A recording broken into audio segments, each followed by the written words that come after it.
Aujourd'hui, je vais vous parler d'un enjeu clé du grand oral. Comment utiliser l'intelligence artificielle sans perdre ce qui fait votre singularité?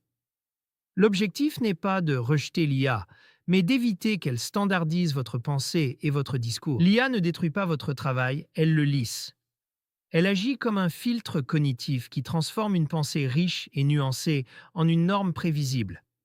Le risque, c'est de perdre votre originalité sans même vous en rendre compte. Premier risque, la rhétorique marchande. En cherchant une forme parfaite, l'IA produit un discours proche d'un slogan publicitaire. Résultat, un discours propre, mais sans incarnation personnelle. Ici, je vous propose une ressource gratuite pour vous aider à progresser vers l'excellence au grand oral.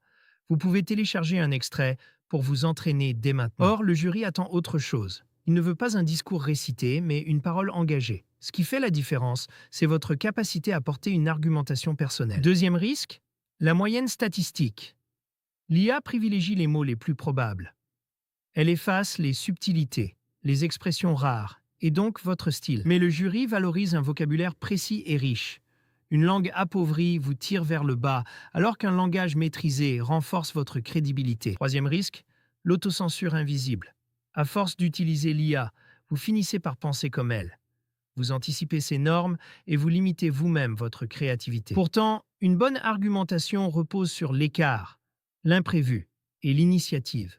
C'est votre capacité à sortir de la norme qui donne de la force à votre discours. Quatrième risque, le crash à l'oral. Un texte généré peut sembler solide, mais il s'effondre face aux questions imprévues.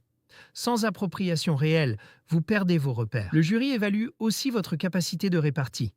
Réagir, reformuler, s'adapter, ce sont des compétences humaines, impossibles à automatiser. En résumé, l'IA entre en tension avec les attentes du jury. Elle standardise la posture, appauvrit la langue, réduit la pensée et rigidifie l'échange. Se préparer soi-même devient alors un acte de résistance intellectuelle.